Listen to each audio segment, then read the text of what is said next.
All right, so we did on the video lecture, we talked about technical training. I was totally doing technical training yesterday in basketball practice. We went over probably the longest section I do the entire year is how to shoot a basketball. And we spent, goodness sakes, I don't even know how much time, probably half of our first practice, just because I want that in and they can work on it as the season goes. So I spent way too much time doing technical training. Well, after I get that one in, then we kind of switch to more tactical decisions. So we're going to talk about the more tactics of the sports in general and how to teach that to your players, preferably the most efficient way possible, because that's one that always drives me nuts, is spending way too much time on tactical stuff. So there's all the things we're going to work on today, and there's even 2 pages of it. Oh, maybe not. I think I put them all together. There was 2 pages on the other part.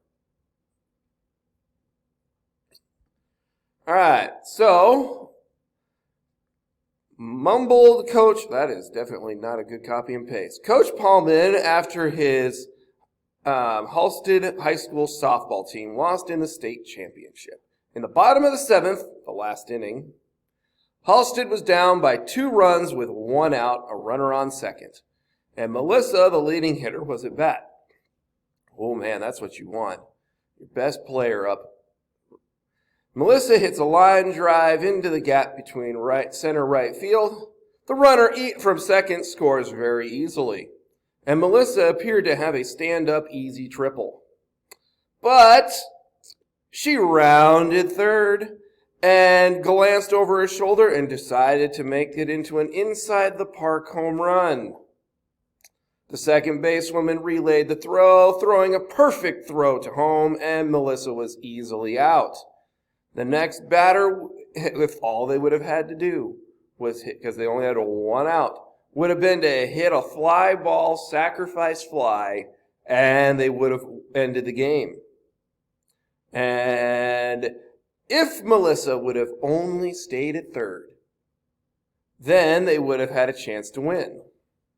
What does it say? Only they say she would have been the tying run, muttered the coach as the team walked off the field. She couldn't help but think about all the hard work the team had done to train physically and mentally for hours and hours. Oh man, like my team up here, we're on at 6 o'clock in the morning. Only to lose because of a poor base running decision. So that would be a poor tactic. Share with the person next to you. Was this a lack of technical or tactical, and how would you practice it?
All right, technical or tactical skills? Tactical, okay. How would you practice this? Let's go with Jake's back there. You can create a game-like situation and practice. So you have 2 outs, last inning, and you just create a situation where they have to play it safe. So whenever they get a situation like that, they'll rely on the next person Okay. Anybody else got a better idea?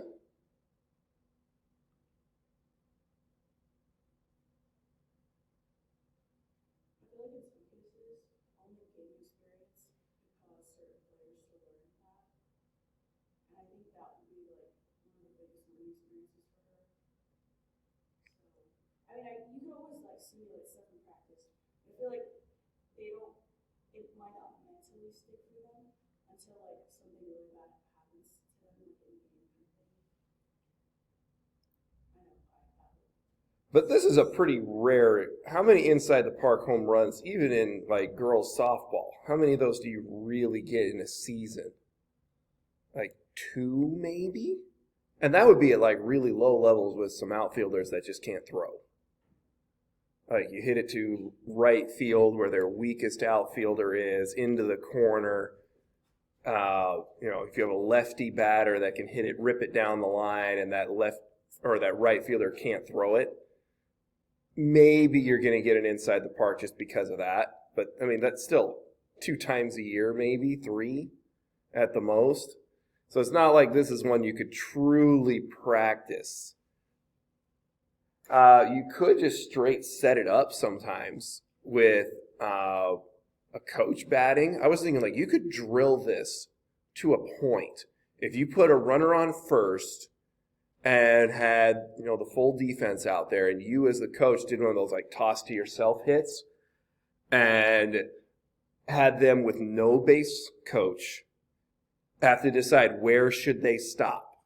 And you would make the situation. All right, 1 out, you're down 2, and you're on first. I'm going to hit this one. You have to decide, do you tag up or do you go part way because it's a fly ball? Do you, all those, we're going to work on just base running skills on this play. Defense gets a point if they get somebody out, and offense gets a point per base. That's the one that came to my mind. Like you could practice just base running skills, especially without what they didn't talk about here. What was the base coach telling her to do? There was no mention of the base coach in that scenario. All it says is she looked over her shoulder and decided to go for it. Like, it didn't even say, it's like, I was like, if there wasn't a base coach there telling you stop, because that makes a big difference. I don't know how many of you played intramural softball out here, but when you get that chance to make a long one, having that third base coach telling you to stop or to go makes a big difference on how often you're going to be having that play at the plate. All right, so the book says we've got 3 parts of a tactical skill. So I'm guessing this would be a good quiz question. So you have your tactics, your game plan, and then like your season team strategies. And over here it even had something about game sense, which kind of would go into that as well. Oh, here we go, game sense. So they call this the tactic triangle. So you're going to have your game sense is when you give them the tactical knowledge. So should they steal that last base, the decision-making skills, and then reading that situation. Well, in this case, the girl probably had the tactical knowledge of, I want to win the game. Her decision-making was, I think I can make it. But reading the situation was, we are still down 1 at this point. We don't need to tie it up right now. We'll have a better chance if we can go. So her game sense was more up to this direction without reading that situation.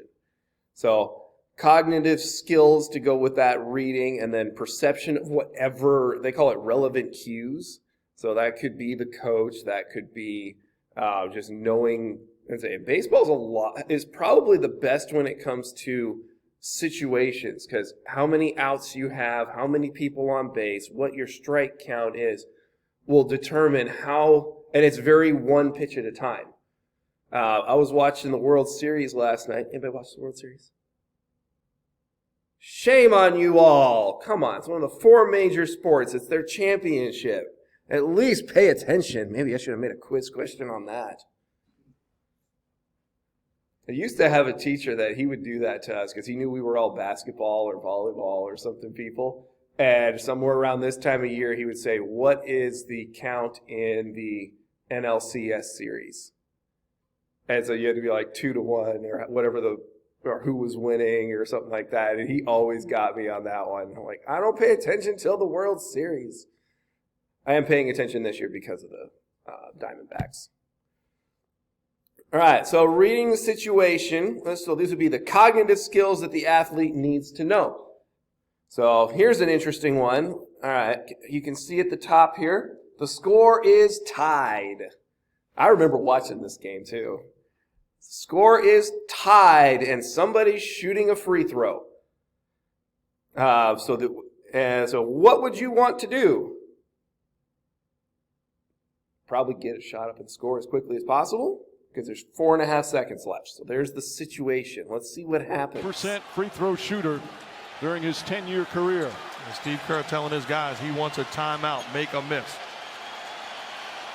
Golden State has 1 timeout left. So Golden State, if Cleveland's shooting. Golden State wants a timeout if they get the ball, make or miss. And that's something as a coach I would be telling the ref. That's a key that that a lot of people don't mention is I talk to the ref before the situation happens. So if it's like a full court press and we're down 1 point and there's 5 seconds left, I'm telling the ref, we are trying to foul. And that way they know to call it as quick as they can so it doesn't get out of hand. Rather than, and some of you have been refs before, when you know the foul's coming, rather than assume the foul's coming, you call it quicker than you would when you're just waiting for it. Now, I'll still hold my whistle for just a second to make sure there's some contact, but any little brush I'm probably going to call as quick as I can rather than wait for them to tie them up and then it's going to turn into a squabble or a fight, especially in an intramural game. All right, so Cleveland's shooting. Hopefully he makes it and then they win the game. That would be the hope. % free throw shooter during his 10-year career. Plenty of time with 4.7 remaining.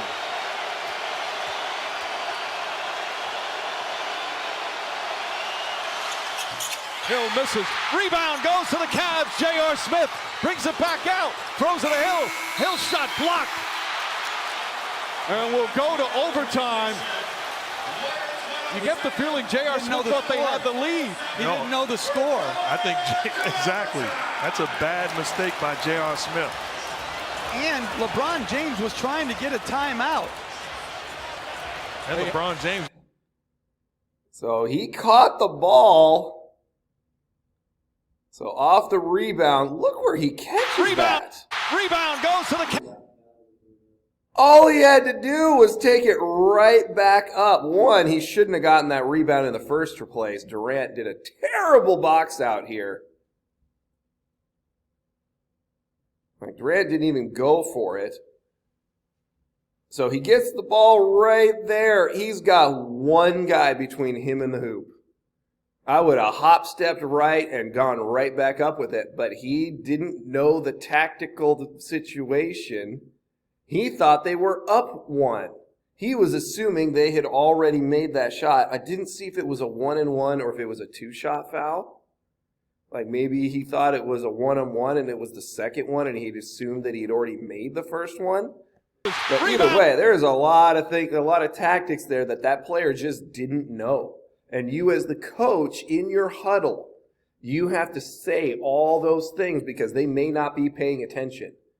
I screwed up my senior year. We were in the championship game it was actually our own tournament at Platte Valley. And we were playing against Minnetonka Christian Academy, which was an Adventist school from Minnesota. And they had this dude named Zach Allen. I ended up being on the team with him in college. He was about 6'6" and could dunk. We had about 2 minutes left in the game. I didn't realize that I had 4 fouls. I remember my coach in the huddle saying, we need to protect Matt because we need somebody to be able to guard this 6'6" guy that can dunk because nobody else on my team was over 6 foot. I'm about 6'2". but at least I had the weight to push on him. And even that, at that point, I was still like 165. So I wasn't a very big guy at that point. But I was tall enough, and the guy hadn't really scored inside on us most of the game. And they were trying to run clock, because this is in the age of no shot clock. So they were up like 4, and they're just kind of passing it around the perimeter. And I'm like, I got to do something.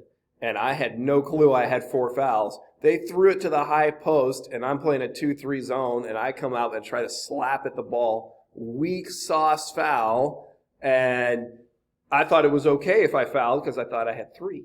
Apparently there was like a tie-up earlier in the game where there were like 4 people going at him, and I didn't realize the foul was on me. So like in my head, I had been keeping track, but I did not hear my coach very well in the huddle. So that's why in your huddles, you got to tell them the whole situation. Here's how much time's left. This is how many points we need. I mean, in your huddle, tell them all the tactics to remind them so that you don't have a situation like this one. And here's the other one you got to think of.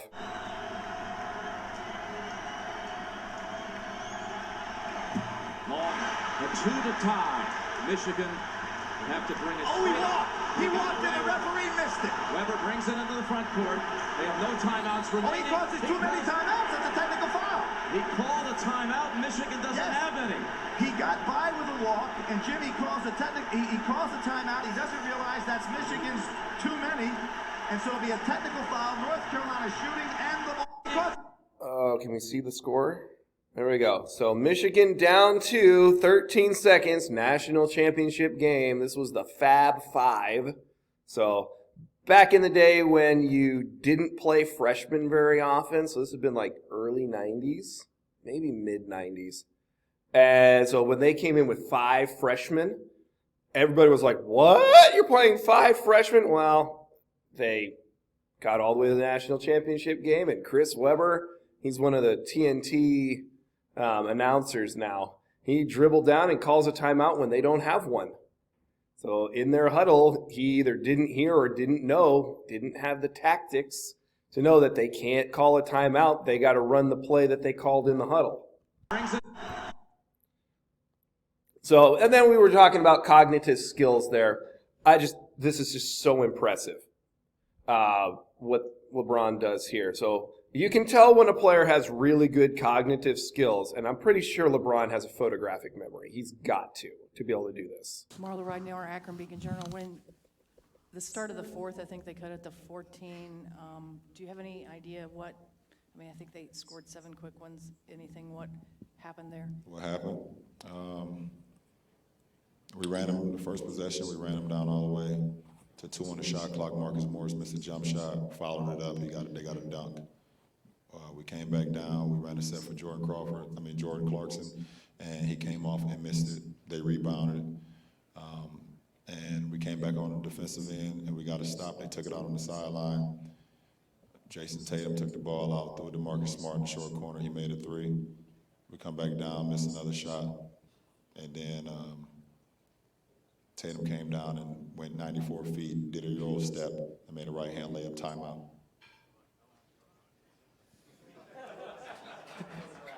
There you go.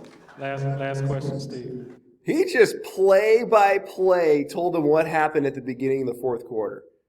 I don't think I can do that, even as a coach. And he was even putting things in there like, Euro step for this. Tatum drove, pitched to the corner, 3, he hit that. Like, he didn't just have like this person scored, this person scored, this person scored. Like, he was playing the entire play in his head. And this guy's played thousands and thousands of games. Wow. Like, I don't have that good a memory. So, like, when you got great cognitive skills, you can get away with a little more. But I doubt any of us, even from a coaching standpoint, are going to be able to pull that off. All right, so your cognitive skills is your perception. And that's just, these are those terms that you're going to need to know there. So your perception, that refer to a person's ability to recognize and interpret every sensory stimuli. So that'd be what you're seeing, what you're hearing, where people are. Then skillful athletes learn to direct their attention to the important things, the cues. So that's those tactics before the play starts. And then in the flow of action to focus on what is relevant. Those are the players that are good at blocking out all the distractions on a free throw. Has anybody ever shot a free throw when you had like things behind the blackboard? I don't know if anybody played I've never been in an arena big enough to do that. I've had a few people behind at I think the Southwestern tournament, they had people sitting behind the bleachers, but usually Adventists are really nice and they don't try to distract you as you're shooting free throws.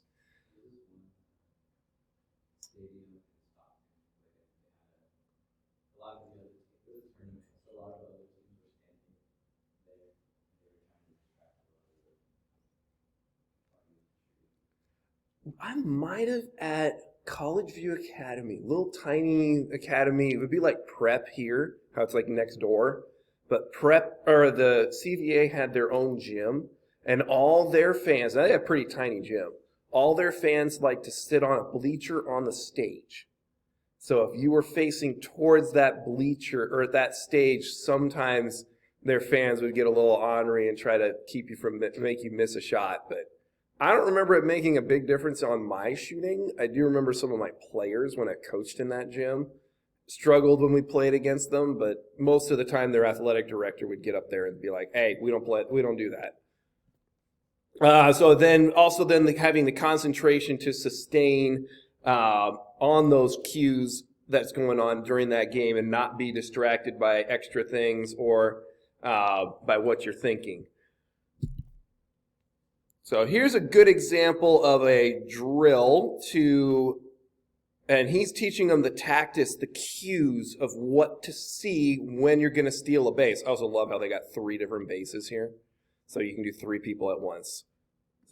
In this video, we're going to work on how to go over steal breaks. In this situation, we have 3 bases, we have 3 ball players, and we have a coach. You can use a coach or a player. In this instance, we're going to use a coach. The coach is going to get ready. Okay, guys, once he toes the rubber, we're going to go left, right, shuffle, shuffle. Go ahead. Left, right, shuffle, shuffle. Now, what we're looking for here is we're looking at his heels. Is his front heel, when his front heel goes, he's going to pitch. When his back heel goes, he's going to pick us off. So our players are now going to read the pitcher. Boom. As soon as that front heel moves, the pitcher has to throw. When the back heel moves, he's gonna pick. So now we're gonna do it again. Guys come back. Once the pitcher toes the rubber, both of our heels are on the base. Left, right, shuffle, shuffle. We're reading the heels. Back. Perfect. We dive back to the bag. We're working on that. That was very good. Now let's finish it off one more time. Good job. Wait till he toes the rubber. Our heels are on the bag.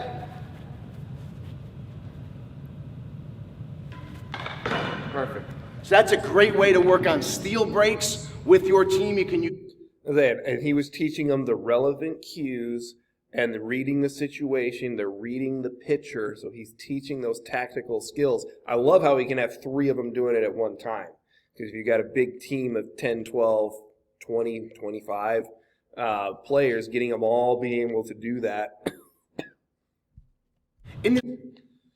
So some of the tactics for stealing second, these came out of the book. So you got to have the coach tell you, yes, I want you to steal. So that's the first thing. The coach tells you before, and usually those are the baseball, they have all those kind of like, all the different things there. And half of that's usually fake, which is what I would say. Usually, like if I was doing that, I would be like, all right, so the first signal to steal is, pull on your ear. So ear, and then all the other things that I do are just like dummy stuff. And usually my players would be just sitting there grinning at me because the only thing they paid attention to was this. And then I sit here and make up everything else. And they're just like, you're stupid, is what they would look at me like. So then knowing the situation, learning what the pitcher's routine is, and after you initially break, peeking to see if it was a hit or not, because if they pop it up in the air, you're going to want to stop and go back and be ready to go back and tag up. Or do you want to keep on running? Then when you're sliding, you're reading the second baseman to decide if you want to reach with your inside hand or your outside hand or where on the bag you want to go. So when you're teaching tactical things, so that those tactical knowledge, you need the rules of the game. That's one I'm not as good at telling my players in practice. I just assume they know the rules. But especially the younger they are, the less experience they have. And I've got 3 freshmen that I'm pretty sure have barely ever touched a ball. The strategic and game plans that you're going to do. Oh, man, I love game plans. That's one of my favorite things to do. Whatever the physical conditions are, I was listening to a podcast yesterday, and they were talking about how the Husker game, it was a beautiful 50 degrees on Saturday, but his son plays someplace in South Dakota, so he drove 2 hours away. He was like, as we were pulling in, it just started snowing, like dumped on them. They got 3 inches in 2 hours. And this is not a nice professional field where they have like heated fields so it melts like it usually does. Like if you watch field or a football on TV. So that was one of the game ended up, I think it said it was 14-12. And it was because of a couple of extra points that were missed. Because they couldn't kick. So there's some tactical decisions. When the field's in terrible shape, do you just go for 2 because your kicker's not going to be able to plant their foot? Or you don't trust your kicker. Strengths and weaknesses of your opponents. I used to tell, actually next to last game that I coached was a playoff game, and I found this team's YouTube site. I had every game that they had broadcast, which was like a dozen games. I watched every single one of them, and I had over a week to prepare for this game. So in my, I knew everything about, like, if a player goes to their left, are they going to go strong? Are they going to go weak? Are they going to pull up and shoot a jumper? If they go right, are they going to do this? Is this guy a good shooter or not? That you can usually get from the stat sheet. But man, I had every athlete's on their teams things listed out. And when we played a game the next day, because that was a Wednesday night game, we were supposed to play on Friday night. And we were like, we can't play on Fridays because of religious reasons. And they're like, well, we'll play you on Thursday instead. And we're like, oh, great. I pull into that game, and I remember a guy that, Caleb Penjankin, who we used to go to school here, he was asking me, okay, what happens when this guy goes left? What happens when this guy goes right? I'm like, I don't know. I haven't had time to scout them like I got to on the other team. So your own athletes' strengths and weaknesses. Can they shoot? Can they drive? Can they play defense? And then tactical options for the situation. So you might be taking like, all right, this guy can't play defense. We need one stop before the end of the game. I'm going to put in this guy who's a defender and not this player. So you're going to be like subbing offense, defense. Oh, here's an interesting one. So they've changed the rules recently in... Ooh, how am I doing on time? I am not doing good. I'm going to have to go a lot quicker here. I'm going to use my power cord.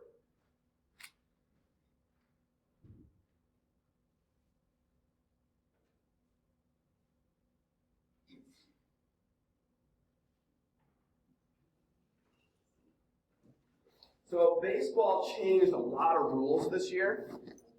And one of them is the pitcher can only pick off so many times. And so this one was really interesting how this guy has learned the new rules enough to manipulate his way into a free base.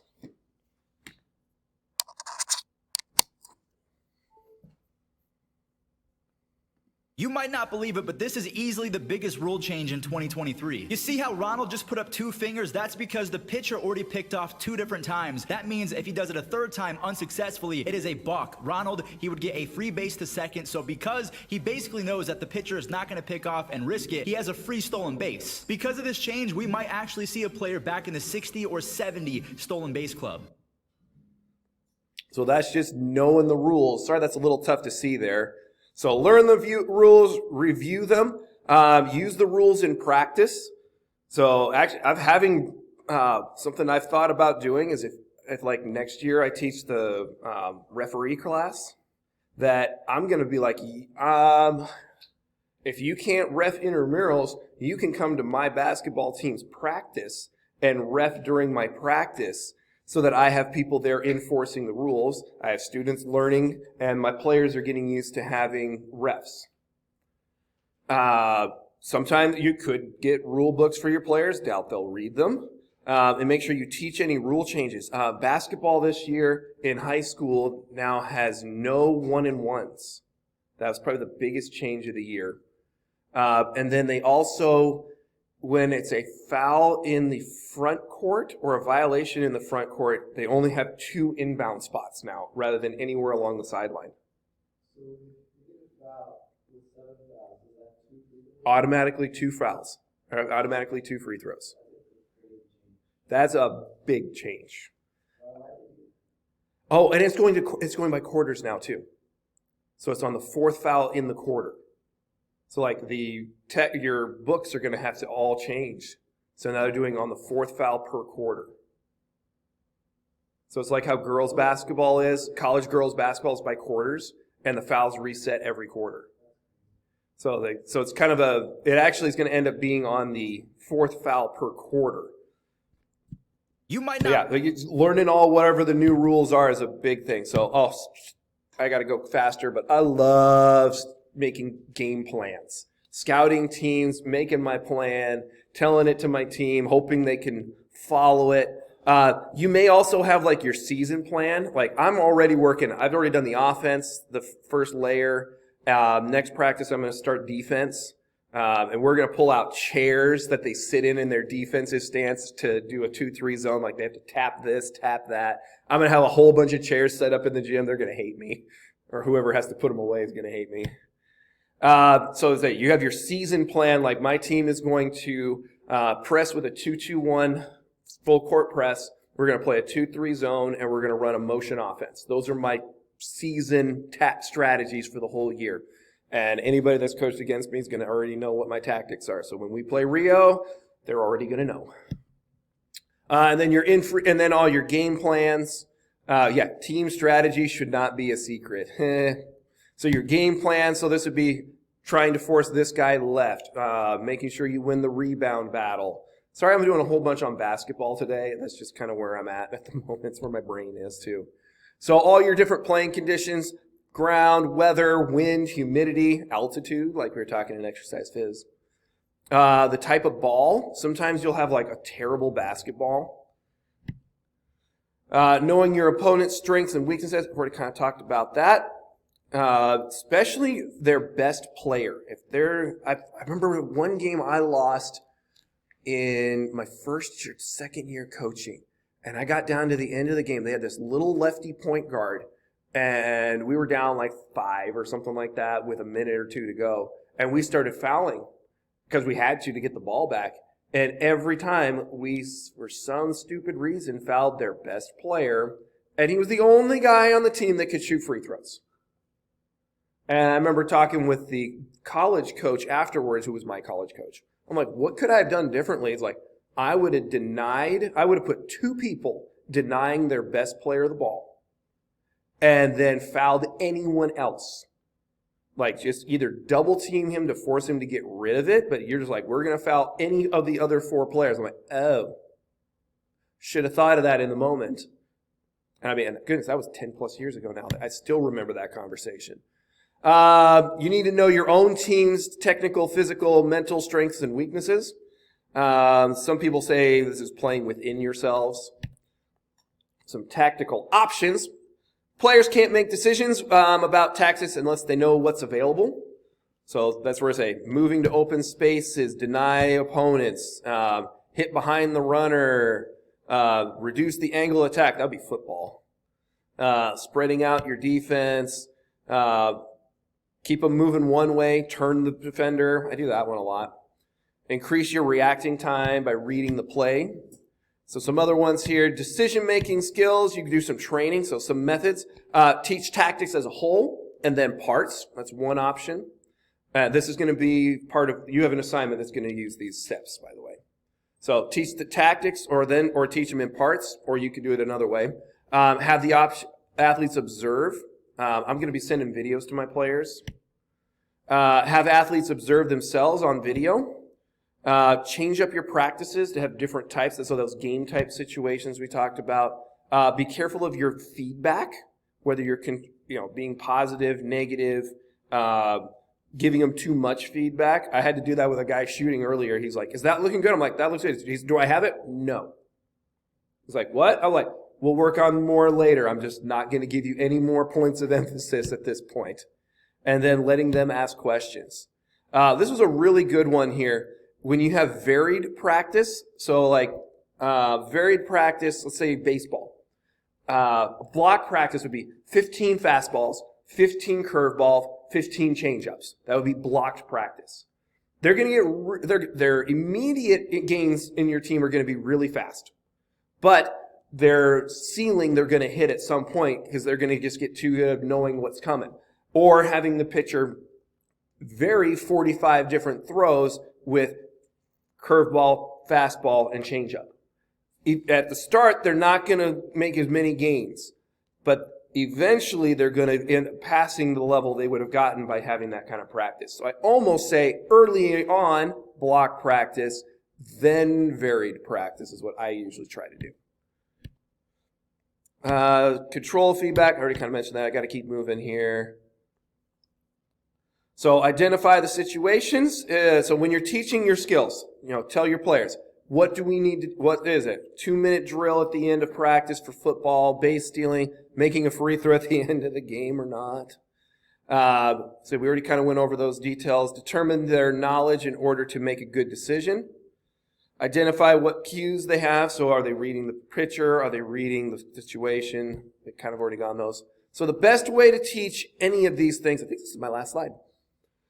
The best way to teach is as much as you can. This is that games approach we talked about. If you can do it I like hybrid games a lot, where if I'm working on inbounds plays. So we're playing I never do a straight scrimmage. So we're doing a hybrid game where one team steals the ball, runs down to the other end, makes a layup. Well, rather than making the other team come down and them having to go against them on defense, saying, all right, you made a fast break layup, your team gets another possession, and today we're working on sideline out-of-bounds plays at the end of the game. So I'm like, all right, you guys are down 2. Sideline out-of-bounds run Michigan is one of my plays. And so I will have that still be in the game type situations during our hybrid scrimmage times. That's all I got.